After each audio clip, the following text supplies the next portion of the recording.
millions of lives of children, not only in India, but now India is also exporting this rotavirus vaccine to other countries as well. So India has played, a giant, a mega role, primarily as far as, saving millions of lives as far as rotavirus is concerned. When we talk about the mother's mortality ratio, that is MMR, or the infant mortality ratio, in country like India, of a population size of 130 crore, India has played, an important role as far as controlling or declining the MMR and the infant mortality ratio.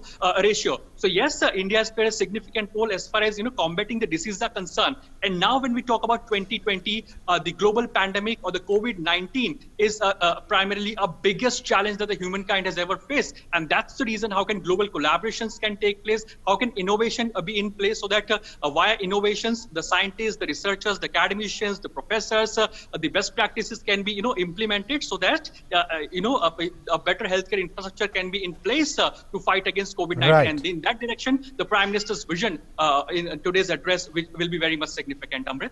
Arun, around over 1,600 people from 40 countries are expected to participate, as you said, academics, scientists, people working in healthcare, policymakers, both from the government of India, from the outside the government sector, and not just from India, but globally. The Prime Minister's office statement says, and let me read that, world leaders, eminent scientists, and researchers from across the globe will join this annual meeting to discuss key priorities for accelerating progress across sustainable development goals in a post-pandemic world and elaborate on addressing challenges to manage COVID-19. So COVID-19, managing the pandemic, and the strategy for a post-pandemic world for attaining the SDGs. Absolutely. So we know this fact that India is also known as a pharma hub. And when we talk about this entire event of today, that is the Grand Challenges annual meeting, the theme, or you can say that the emphasis area is that reads, it is about India for the world, as to how can India contribute to the entire humanity, to the entire global community as far as COVID-19 pandemic is concerned. We know this fact that India played a significant role, as far as supplying of hydroxychloroquine, hydroxychloroquine is concerned, to more than 100 countries during the COVID times. We have supplied it to our neighborhoods. We have also supplied it to various other countries, more than 100 countries. So yes, India has played an important role. No matter, we know this fact that vaccine development is in various stages in various other countries. But if in case a mass production has to be done of the COVID-19 vaccine, it has to be done in India, because India is considered to be a pharma hub as far as the global mass production is concerned. So in that context, India's role is very much significant. India has proved time and again, as I mentioned it to you earlier, be it polio eradication, be it TB eradication by 2025, be it fight against rotavirus from our country, be it declining mother's mortality ratio, or primarily the infant mortality ratio. A country size of 130 crore has played an important role, a significant role, and has contributed to Sustainable Development Goals 2030 of United Nations. So looking at this fact, what India is trying to do at this point in time, it's trying to build in institutional partnerships. Partnerships are the focus area, because we know this fact that Bill and Melinda Gates Foundation is also key player in this. And Bill and Melinda Gates Foundation, we know this fact, has been working from a long time as far as as far as the healthcare infrastructure, sanitation is concerned. So in that context, these partnerships will be very much important and significant.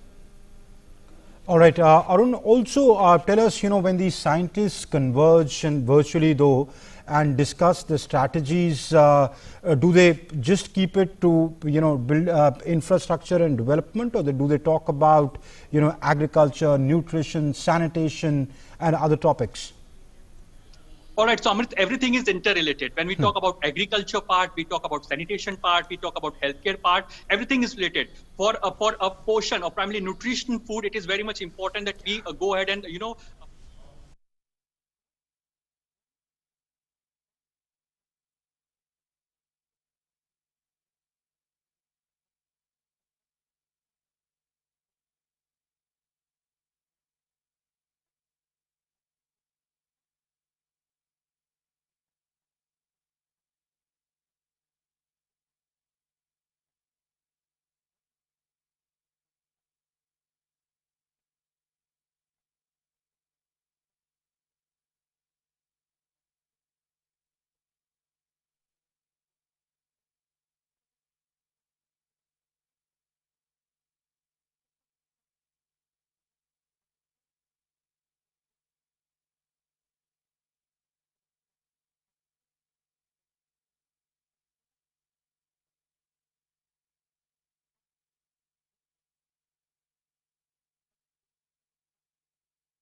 Hello, Mr. Prime Minister. Are you able to hear me? My name is Mike. I'm with Grand Challenges.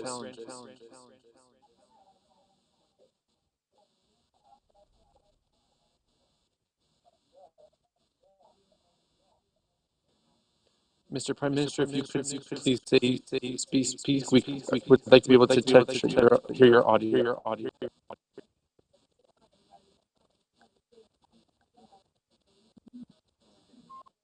Prime Minister, we will not be able to speak after you goes live, so I will be messaging you on the chat function, all right?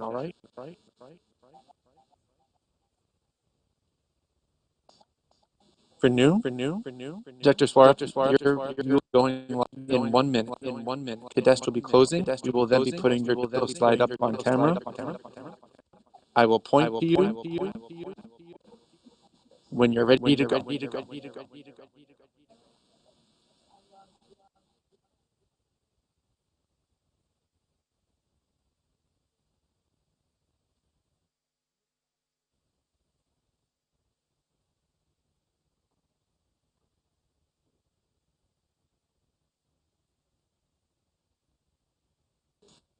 All right, Renew, you're going to be on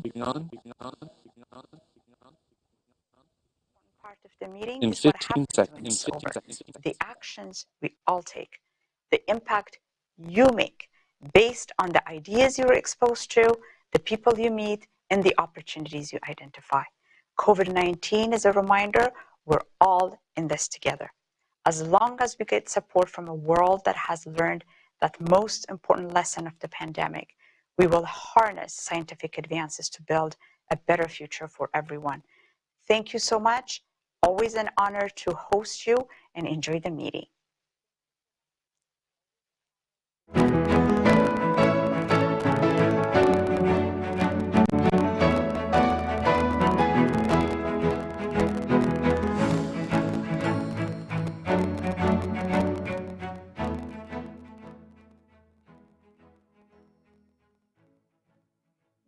Senior officials and colleagues of Government of India and the Foundation.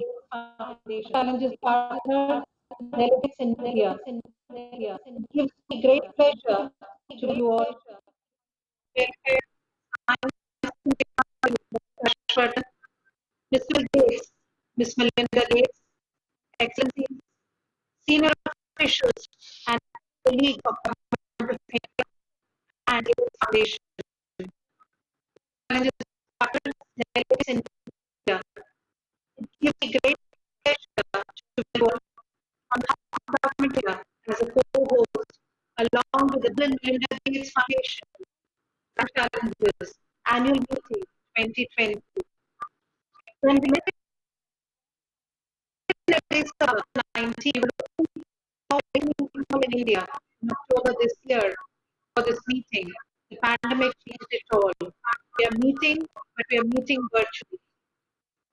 The Department of Biotechnology Government of India and the Bill and Melinda Gates Foundation have over the last few years established a strong partnership and launched the Grand Challenges India, which is a global Grand Challenges program of this foundation over 16 countries supporting 20,000 grants. In India, this program, implemented by BIAC, a government of India enterprise, has supported over 120 projects pan-India across maternal and child health, agriculture and nutrition, water and sanitation, medical technologies, etc., which are in alignment with some key government initiatives such as Ayushman Bharat, Swachh Bharat, Poshan Abhiyan, Make in India, Atmanirbhar Bharat, to name it. The partnership has not only helped to build a strong innovation ecosystem, but has also nurtured a pipeline of young researchers and entrepreneurs. The Grand Challenge in India has supported cutting-edge research for addressing some important health challenges. There is also a special focus on building a strong skill resource base with 500 scientists and startups. Grand Challenge India is proud to partner with the grand challenges partners across the world to take innovations across borders. The annual meet is a unique opportunity to bring the global community together, discuss opportunities for cutting-edge science to deliver solutions to the world's biggest challenges. India is privileged to host this event with the foundation and present to our global community a comprehensive account of India's strength and leadership, innovation, contributing to the most pressing health challenges, and in this particular case, a special focus on COVID.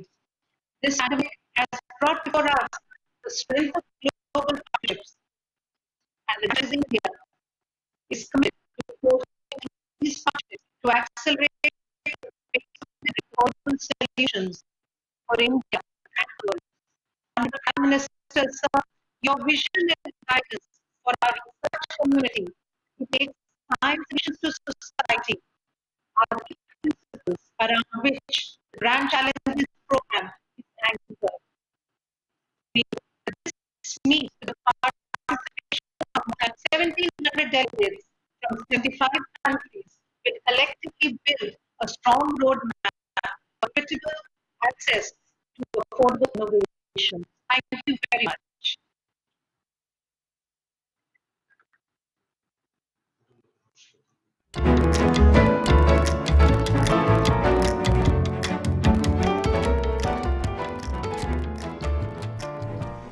So that was Renu Swaroop, the Secretary of the Biotechnology Department of the Department of Biotechnology, addressing the Grand Challenges Summit. Prime Minister was there as well. The opening remarks shall be made by Health Minister Dr. Harshvardhan in a little while. Later, the Prime Minister will address the inaugural session of this meeting, and we will, talk about that. I'm told I'm joined by my colleague Arun Sharma, who's okay.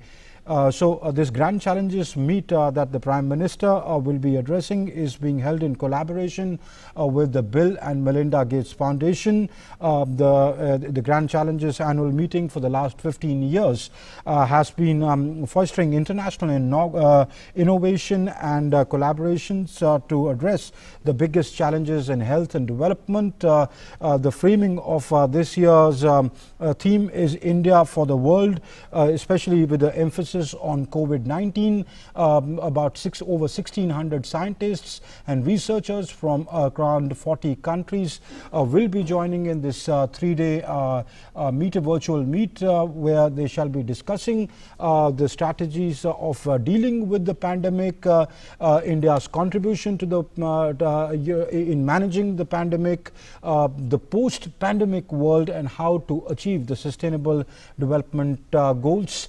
As far as living in a post-pandemic world, the Prime Minister will be laying out his vision as to how India looks at dealing with this and in a post-pandemic world. My colleague Arun Sharma now joins me for more on that. Arun, we heard Renu Swaroop, the Secretary of the Department of Biotechnology, speak. The Prime Minister in a little while will lay out his vision, but what is your sense? What is the message that India will be sending across to the world on how to deal with the pandemic, how to manage the pandemic? That's right. The message is likely to be very much specific on the theme of Sabka Saath, Sabka Vikas, and Sabka Vishwas. That's what India is focusing about when we talk about fight against COVID-19 is concerned, as to how can global collaborations can be formed, how can institutional and global partnerships can take place to fight against COVID-19, which will benefit each and every one, be it the developing countries or be it the developed countries. So that's what the focus area of a country like India is. And during the COVID-19 pandemic also, we have seen that how India, became a global exporter of, a vaccine, primarily a pill like hydroxychloroquine, whereby, India did help close to, more than 100 countries, be it in the neighborhood or be it globally to big developed countries as well. So that's a focus area of India. But why is this Grand Challenge annual meeting is so significant? From last 15 years, this meeting is taking place, but the focus area was on various kind of diseases. Now, these diseases were related to all those which were mentioned in the United Nations Sustainable Development Goal 2030. That means making a globe primarily a polio-free or various other diseases like Ebola for that matter. So globally, all the countries have fought together as far as various diseases are concerned, be it polio, be it rotavirus, be it diseases like Ebola, and be it other viruses as well. Earlier also in past, we have seen this the kind of SARS virus, destroying the various economies and, playing a havoc as far as various countries are concerned. But now India's role is very much important. And the key area, the emphasis area of this meet is India for the world. So that's the bigger highlight of this entire, a Grand Challenge annual meeting, is that how can India contribute to globally all the countries as far as COVID-19 is concerned, be it the vaccine part, be it healthcare infrastructure like making N95 masks or PPE kits, or primarily making testing kits which are affordable in nature, affordable in size, or providing nutritional food to combat other health diseases. Recently only we have seen that Prime Minister Narendra Modi during this entire COVID-19 pandemic time has reiterated this fact from various platforms that how India is coming forward and playing a significant role as far as fight against COVID-19 is concerned. Second important part, which is very much noteworthy, not only COVID-19, there are various other diseases like, for that matter, polio. Now, India is a polio-free country. India has eradicated polio. That's the big achievement of a country like India. As far as TB is concerned, India will be free from TB by 2025. So much before the target, India will be free from tuberculosis. So that's again a big achievement for a country like India, whereby population size of 130 crore and controlling such diseases in last 5 to 6 years, we have seen a massive decline as far as TB cases are concerned on a per million basis. Again, talking about the rotavirus, rotavirus was a major cause of concern amongst the children. But now the kind of, the indigenous developed vaccine for rotavirus, that has played an important and significant role as to how can, rotavirus be combated, and millions of lives were saved, not only in India, but globally because of, rotavirus vaccine development done in India. So yes, India has played a significant role, and what will be the way forward? How will India contribute to the global community, and how can institutional partnership,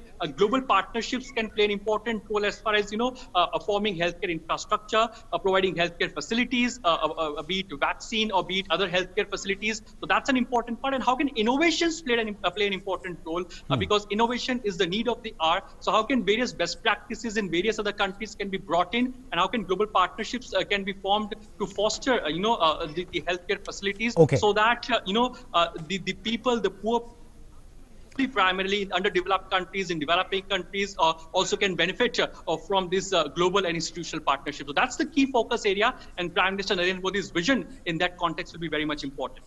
When these 1,600 scientists from 40 countries meet and discuss over the next 3 days, Arun, they will be essentially talking about scientific collaborations. Is the world collaborating enough? Because right now the need of the hour is vaccine development. It is being said that by early next year there could be a vaccine.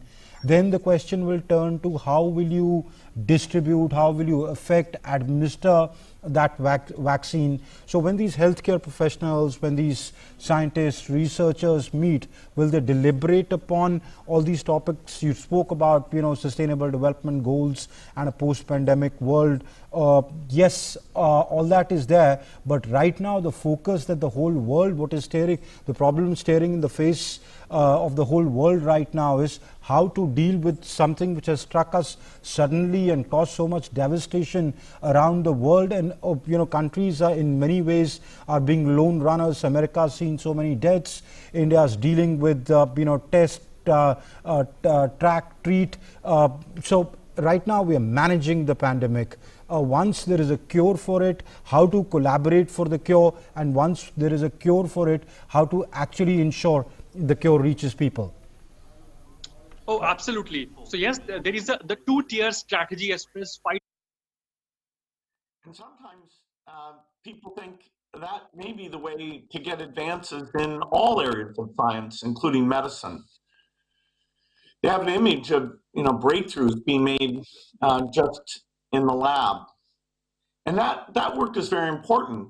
And that model has done great things. But today we're going to talk about advances that require hundreds of people and massive collaboration. We started Grand Challenges 16 years ago with that idea in mind, to build a global network of researchers, scientists, and innovators, and to identify the most important problems so that we could focus their collective brain power on these problems. Now, so many scientists all over the planet, whether they're in this meeting or not, are involved in a particular grand challenge, which is ending the current pandemic. All over the world, some of these researchers are breaking down silos. Rather than waiting to go through a publication process, they're sharing data on a daily basis. Since the pandemic began, scientists have shared more than 137,000 viral COVID-19 genomic sequences. The pharmaceutical companies are cooperating on production in ways that really have never been seen before. For example, the antiviral remdesivir created by Gilead is being produced in Pfizer factories. And international teams of scientists are collaborating at full speed on the vaccine clinical trials. Likely, one or more of these vaccines will be available by early next year. In fact, as we have multiple vaccines, we'll have to make sure we understand exactly where to use each of them in the time when those volumes will be constrained. So the pace of the science has been remarkable. And my bet is that when we look back on the history of COVID-19, one of the bright things will be that the scientific community worked together to come out with the tools to bring this to an end. But despite all this good work, right now, as fast as the science has moved and as great as this collaboration is, the pandemic is still ahead of us. The first COVID-19 vaccine will probably be the fastest that humans have ever gone from identifying a new disease to being able to immunize against it. Still, we all know this virus has managed to plunge the entire global economy into a deep recession, infect almost every country, and kill over 1 million people. As we hopefully enter the final chapter of this pandemic, we have to start asking, how can we do better before the next one? Where can we push the frontiers of science so that the next time a novel pathogen appears, it doesn't create a tragedy of historic proportions? The good news here is that COVID-19 has been an instructive adversary. It's pointing us to many areas where we need better R&D, and I want to identify 3 of those. The first is vaccine platforms that can let us develop vaccines many months faster than traditional methods. Imagine how this pandemic would have been if we'd had a COVID-19 vaccine by the summer of 2020. Since the outbreak of the virus, researchers have made huge strides in advancing some new platforms, but they still face time delays and barriers to scale and cost. First, let me take RNA vaccine. This is an area that I know many on the call, including the foundation, have seen great promise in and have been backing for many years. For the first time, they're being reduced to practice during this pandemic. Probably the first approved vaccines for COVID-19 will be mRNA, and yet we can't count on them alone because they're very hard to scale that manufacturing, and they have a logistical problem because they require an ultra cold chain. Scaling these for the world would mean having hundreds of millions of doses in liquid nitrogen and keeping them at that negative 80 degrees Celsius as they're carried from planes out to get delivered in the world. I'm hopeful that as the mRNA platform matures in the years ahead, we'll solve both the scaling problems, which will bring the cost down, and will make this cold chain requirement unnecessary. The Grand Challenges program has been looking at ways to make vaccines more thermally stable since the very beginning in 2003. And by taking advantage of that research and some new ideas, I think we'll be able to develop mRNA vaccines that don't require that ultra cold chain. Another promising area for rapid vaccine development is structured guided immunogen design. Here we have a different problem. We can design proteins with atomic level accuracy, and that gets us very quickly towards a subunit vaccine. But the subunit vaccines almost always require an adjuvant to induce the desired immune response. And this has become a major barrier, a barrier in cost and scale as well. We have very few approved adjuvants in the world, and not enough to make the billions of doses we need to stop this pandemic. Partly that's because the ingredients in the current adjuvants are so rare. Going forward, we need a way to make even more powerful adjuvants that don't require someone going to the high Andes to harvest the bark of a particular tree, or shark fishing. Right now we use shark oil to make the adjuvants like squalene. Chemically synthesized adjuvants, ones that we can make without these restricted raw natural resources, need to be a solution here. We also need to develop small molecule adjuvants that act through different pathways of innate immune activation. These will offer a broad range of options for driving the type and duration of immune response, which we really need for the difficult vaccine challenges that we've been working on for a long time, specifically HIV, tuberculosis, and malaria.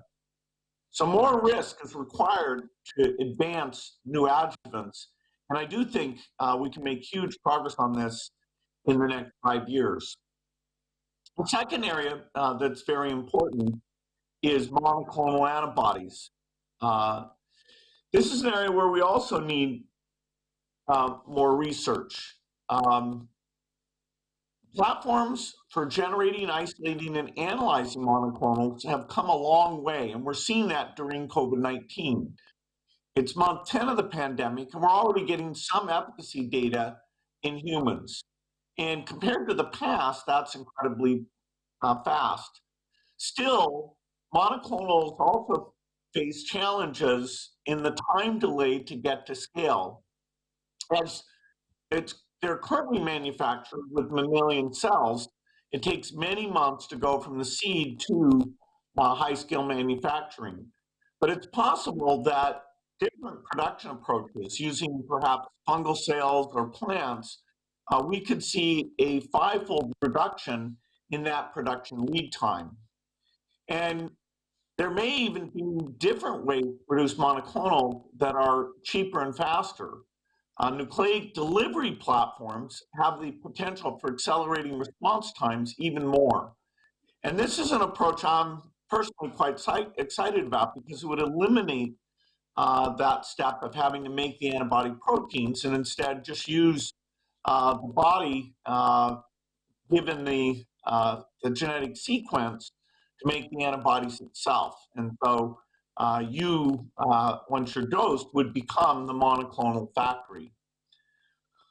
A third area that we need much better innovation is diagnostic platforms. COVID, because of the asymptomatic transmission, has shown us that if we want to block change of infection, we can't just look at the people who are symptomatic. In the United States, 3 out of 4 people infected with COVID-19 are never diagnosed. Usually that's because they either have mild symptoms or none at all. And so given the difficulty of getting to testing and the limited scale we have with current technique, these people are never diagnosed, and so they don't change their behavior and reduce the spread. Even sometimes when people are tested, the results come back negative because some of the tests are not sensitive to small amount of virus. But of course, those people often, as the virus grows, they infect people. So the diagnostics are letting us down. Right now, the current business model is based on finding people with symptoms, and we need to change that. We need sensitive and specific diagnostic for asymptomatics, and we need to make it easy to access. The good news is that the technical piece, the PCR testing, is sensitive and specific. PCR finds that needle in the haystack. A lot of our challenge, though, is the logistics. One vision is that we should have a test kit that we can spread out into the community, either into medicine cabinets or community centers, pharmacies. It would just be a Q-tip swab and an envelope. And anyone who was exposed could self-diagnose without having to stick it too deep into their nose, and then they'd mail off that envelope. Lots of workplaces, airports would have this, and we need to get those PCR machines then using a reel-to-reel process that can process 100 times as many samples as the current best that only do a few thousand a day. Another approach is to use a point-of-care diagnostic platform called Lamura. It's small enough and also very sensitive and can get out to primary care. Also, it's even portable, so a health worker might be able to bring it into the community itself.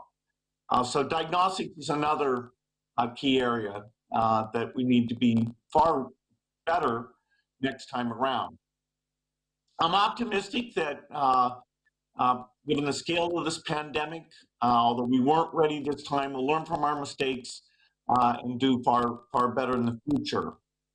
I'm optimistic about this because so many of you are working at the forefront of the areas I've talked about, and that includes vaccines, diagnostics, and therapeutics.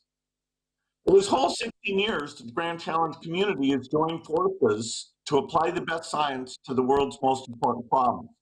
And I think if we continue to push science forward in the ways I've described, we'll not only solve the world's great challenges, current challenge, the pandemic, but we'll also help with other diseases, and we'll be ready for the next one.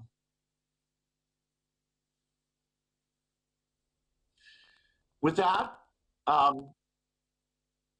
let me go ahead and now introduce our keynote speaker. Before COVID, of course, we'd planned for this meeting to take place in India.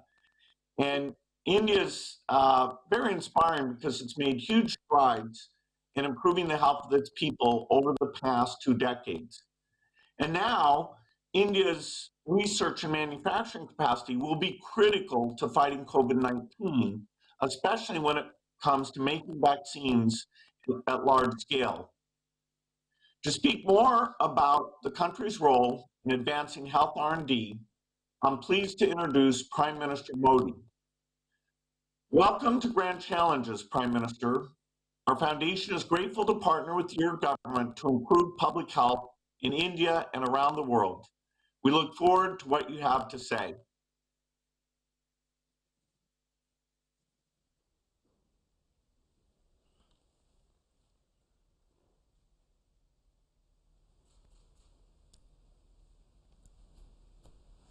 Namaste. Melinda and Bill Gates, Union Minister in my cabinet, Dr. Harshvardhan, delegates from across the world, scientists, innovators, researchers, students, friends. I'm happy to be with all of you for the 16th Grand Challenges annual meeting. This meeting was to be held physically in India, but in changed circumstances, it is being held virtually. Such is the power of technology that a global pandemic did not keep us apart. This program has continued as per schedule. This shows the commitment of the Grand Challenges community. It shows a commitment to adapt and innovate. Friends, the future will be shaped by societies that invest in science and innovation. But this cannot be done in a short-sighted manner. One has to invest in science and innovation well in advance. That is, when we can reap benefit at the right time. Similarly, the journey to these innovations must be shaped by collaboration and public participation. Science will never prosper in silos. The Grand Challenges program has understood these ethos well. The scale of this program is commendable. In 15 years, you have engaged with several nations. The nature of issue addressed is diverse. You have combined bright global talent to address problems such as antimicrobial resistance, maternal and child health, agriculture, nutrition, wash, water, sanitation, and hygiene. Friends, it has taken a global pandemic to make us realize yet again the importance of teamwork. After all, diseases do not have geographic boundaries. Diseases do not discriminate on the grounds of faith, race, gender, or color. And by disease, I am not only talking about the current pandemic situation. There are several communicable and non-communicable diseases that are impacting people, especially bright youngsters. Friends, in India, we have a strong and vibrant scientific community. We also have very good scientific institutions. They have been India's greatest assets, especially during the last several months while fighting COVID-19. From containment to capacity building, they have achieved wonders. Friends, India's size, scale, and diversity has always made the global community curious. Our population is almost 4 times that of USA. Many of our states are as populated as other nations in Europe and Asia. Yet, thanks to a people-powered and people-driven approach, India kept its COVID-19 death rate very low. Today, we are seeing a decline in the number of cases per day and in the growth rate of cases. India has one of the highest recovery rate of 88%. This happened because India was one of the first countries to adopt a flexible lockdown when the total cases were just a few hundred. India was one of the first to encourage the usage of masks. India actively began to work on effective contact tracing. India was one of the earliest to deploy the rapid antigen tests. Friends, India is now at the forefront of vaccine development for COVID. Some of them are in advanced stages. We are not stopping here. India is already working on putting a well-established vaccine delivery system in place. This digitized network, along with digital health ID, will be used to ensure immunization of our citizens. Friends, beyond COVID-2, India is known for its proven capacity to produce quality medicines and vaccine at low cost. More than 60% of the vaccines of global immunization are being manufactured in India. We included indigenous rotavirus vaccine in our Indradhanush immunization program. This is a successful example of a strong partnership for a long-lasting results. The Gates Foundation has also been a part of this particular effort. With India's experience and research talent, we will be at the center of global healthcare efforts. We want to help other nations enhance their capacities in these sectors. Friends, in the last 6 years, we have made many interventions which are contributing to a better healthcare system. Take a subject such as sanitation, improved cleanliness, more toilet coverage. Who does this help the most? It helps the poor and underprivileged. It leads to a fall in disease. It also helps women the most. Friends, now we are ensuring that each household gets piped drinking water. This will further ensure disease reduction. We are setting up more medical colleges, especially in rural areas. This ensures more opportunities for the youth. It brings better healthcare to our villages. We are running the world's largest health insurance scheme and ensuring access to everyone. Friends, may we keep using our collaborative spirit for individual empowerment and collective well-being.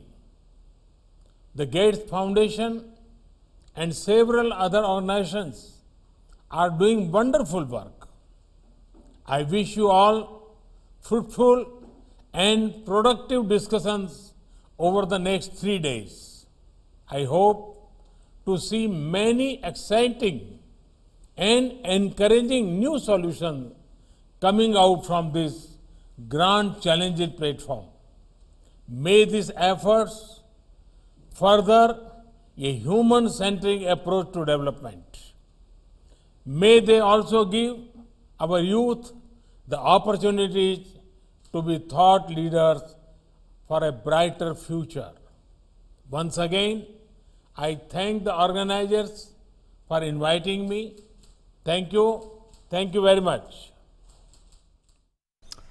So that was Prime Minister Narendra Modi addressing the Grand Challenges Annual Meeting 2020, a 3-day virtual meeting taking place from today over the next 3 days, where about 1,600 scientists, researchers, innovators from across the world, policymakers from across the world will be converging and talking about the times that we live in, how to manage the pandemic and how to look at a situation, a world beyond